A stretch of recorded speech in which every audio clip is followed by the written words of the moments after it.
Welcome, welcome. Dr. Stephen Hobbs here from the WELLth Movement, sharing a tip about co-creating the well-living workplace. And today I just want to make a connection between learning and educating. Both of these are like two ends of a stick. You pick up one end of it, you pick up the other end of it.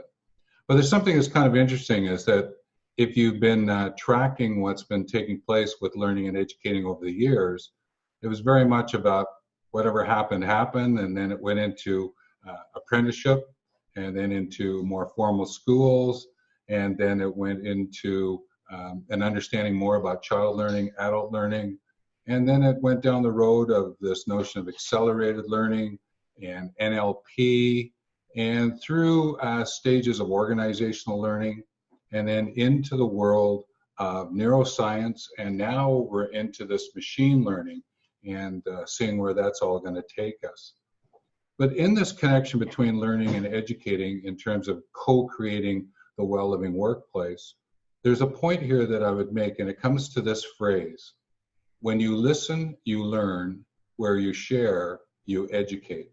Again, two ends of the stick that I mentioned a few moments ago.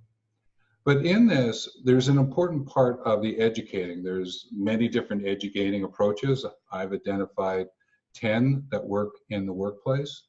And there are many ways of looking at the learning.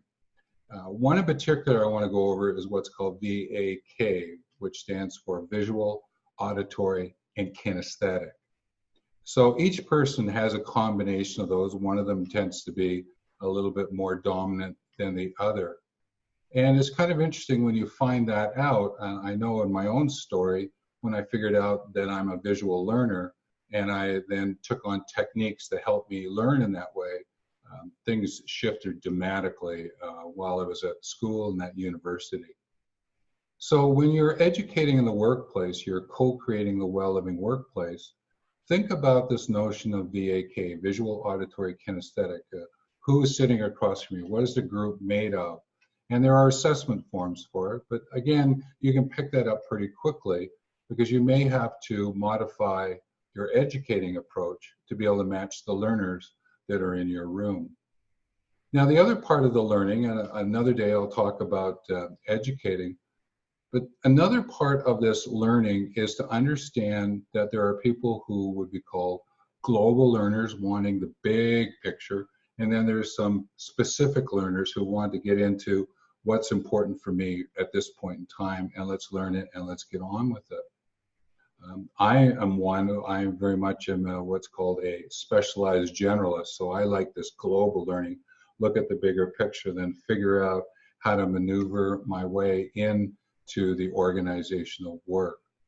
So when you're co-creating, it's important you understand about this global specific learners, the VAK, because it will help you to co-create situations where everyone feels as though they're involved and that they can evolve with their organizational work.